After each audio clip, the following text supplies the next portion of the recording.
Yeah, so we had to get a special exception for a group home to operate here, and so in that, like, we had to meet 9 criteria that the county outlines to be approved for that. And we met all of those requirements, and then we received a positive recommendation from the director of building and planning in the county, and then the 5-member board, after over an hour of public comment, people for and neighbors, community members against us opening here, you know they ended up making the decision to deny the special exception, and we believe that it wasn't based off of the findings that the director of building and planning found, but based off of discrimination and fears of who, i.e., people with substance use disorders living here.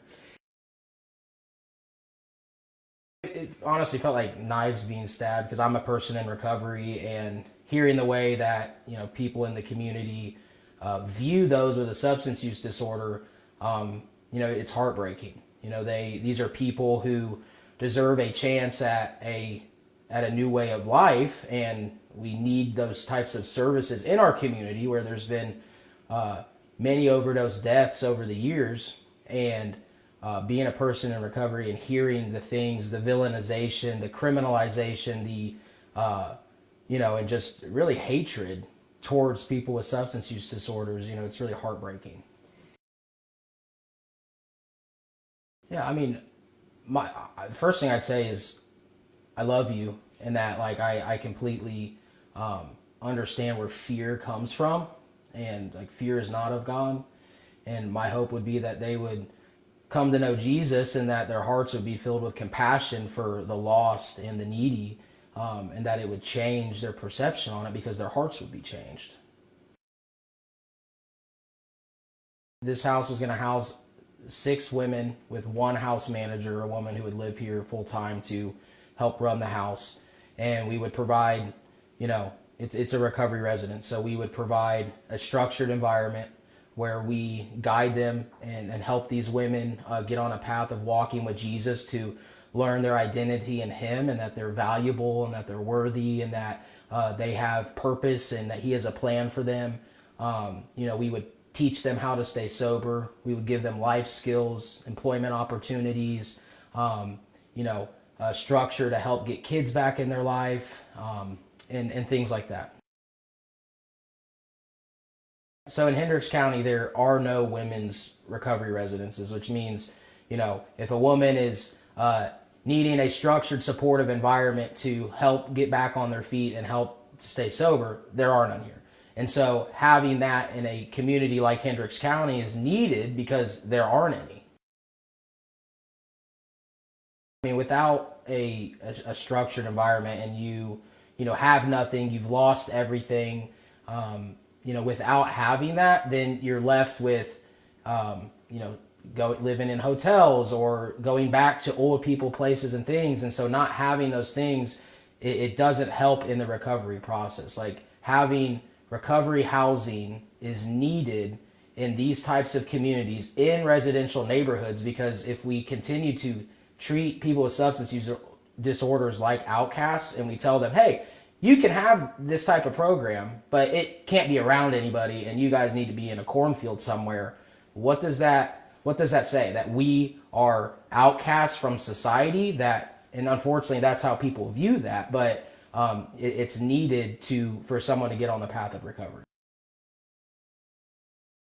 You're already isolated from the community because of the life you're living, and then when you try to reintegrate, and everybody says, you know what? Yeah, we support that, but not here. It's basically saying we don't support you, and we don't believe that you can stay sober, that you're a detriment to society, is what it's saying.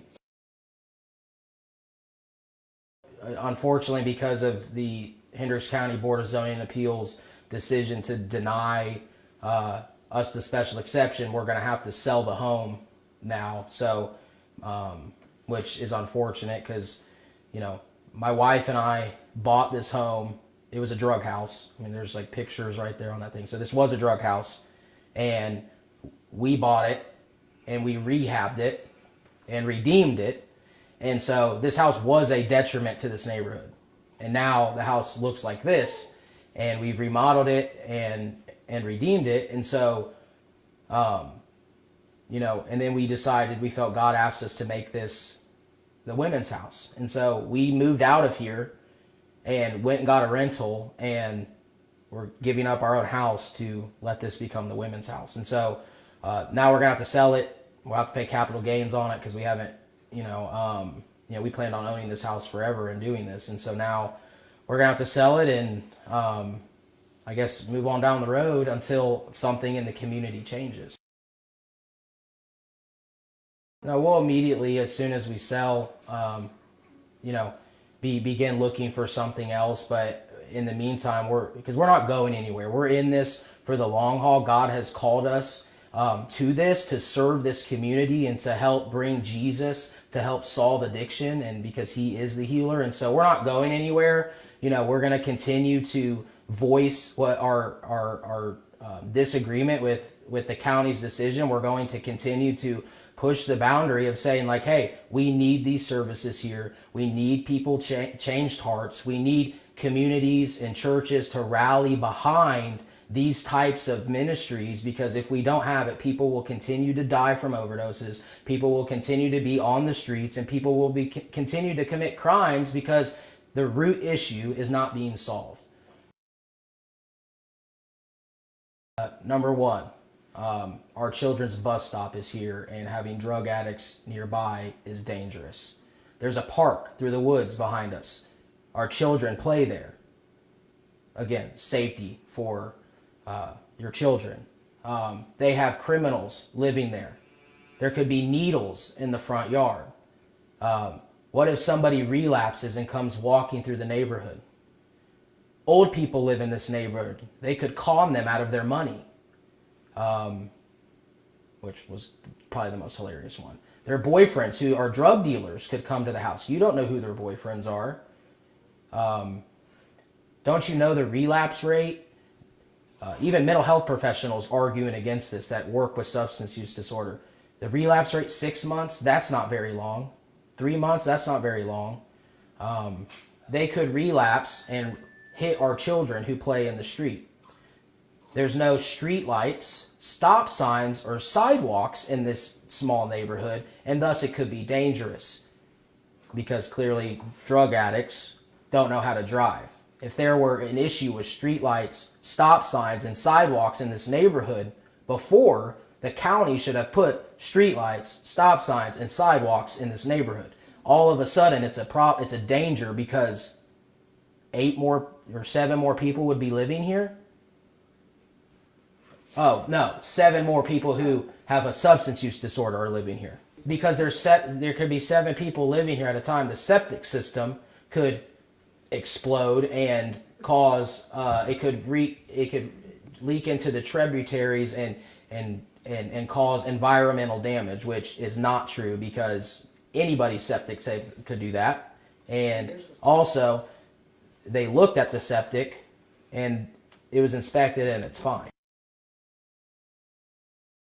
We fully believe that the Hendricks County Board of Zoning Appeals, the 5-member board, made this decision based off discrimination of who would be living here, not based off any factual basis. Because like I said, we met all 9 requirements that they outline in their zoning ordinance for a special exception.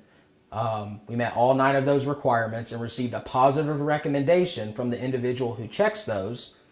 And then they still denied it after an hour of discriminatory and hateful rhetoric.